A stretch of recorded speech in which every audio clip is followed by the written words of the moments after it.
So if you look at part 2 on your little half sheet I walked around and gave you, it breaks down everything. Okay. Oh, you came in. Here it is. Okay, so on this half sheet, I want you to take a moment. At this point, I'm not going to help you. From what we just reviewed, what we just did, you should be able to completely follow these steps, follow your notes, zero help, and fully analyze this rational function. Yes? I believe in you. Okay, you're going to fully analyze and create a sketch. At the very end, I would like for you to use a calculator to check yourself. So instead of coming and saying, Ms. Jones, am I right? I've told you in your notes, please check yourself with your calculator. Okay. All right. I'm going to say 5 minutes. And then while you're doing that, I'll be around with the actual 11.1C. Yes. Okay. So my wonderful experts, the first thing you should have did was write it in factored form. Did we write it in factored form? Yes. So in factored form, our R of X should be X. At what? Hold on, let me get there. It's X minus 4, parentheses. Switch it. It should have been X plus 4 and X minus 5. And then we had X. We took out our GCF, and you should have had X times X plus 4 times X minus 3. So that is your factored form. From your factored form, you have your reduced factored form, which should have been X minus 5 over X times X minus 3. Yes? Okay. So finding our zeros, the finding of the zeros is going to come from our simplified, which is just going to be at, what is our 0? What's our 0? 5. The 0 is 5. Remember, it's based off of your numerator. And what was left in my numerator? -5. X minus 5, which means that it's at 5, 0. There we go. Find any values X where we had a whole. What did we eliminate? So at X equals 4, and the whole value is what? -4. And how did you get that value?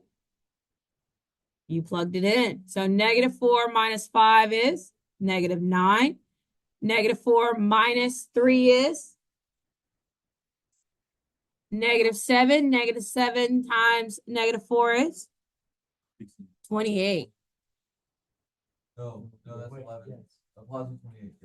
Is it not 28? Oh. I have a weird trading. Okay, there's our whole vertical asymptote. What'd you get? Where's our vertical asymptote set? X equals 3 and X equals 0. Good job.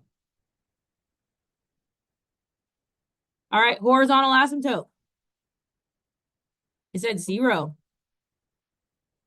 Because the degree of the numerator is less than the degree of the denominator, which means that my horizontal is at Y equals 0. All right, so for this problem, I have 3 discontinuities, right?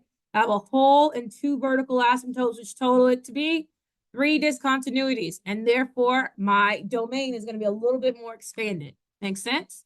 So starting from -infinity, what's going to be the first bump in my road? The -4, the whole. Then it keeps going from -4. What do I hit next?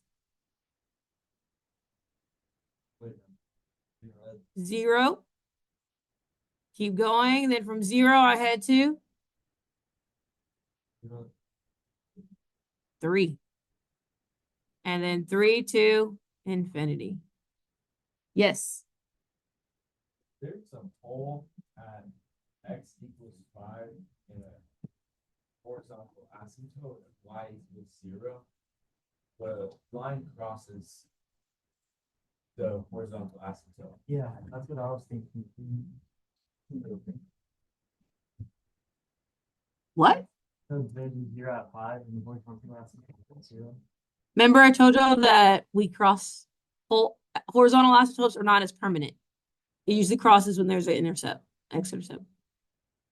Verticals, you will never, ever, ever cross. Horizontal, there will be, it usually will cross if it involves an intercept. My whole is at -4. Yeah. All right. So when you sketch your graph, so we have our horizontal asymptote. We have our vertical asymptotes. We have our other vertical asymptote. Okay. I have a hole. My hole is at -4, -9/20. So right underneath. Somewhere right there. That's open. Just go with it. All right. And then I have a asymptote, a 0 at 5, 0.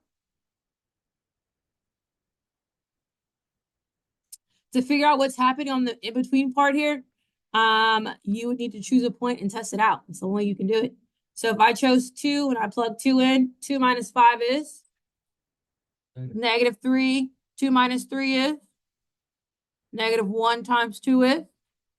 So I have -2, -3, a negative makes a positive. So I'm roughly at 1/2. So I know that the graph has to be above. That is the looniest line I've ever seen. Shh. It's curvaceous. Okay. Yep. I said what I said. All right. I know that I have to go through my x-intercept. And I know that I have to approach my thingy of the United States of America until the republic stands one nation under God,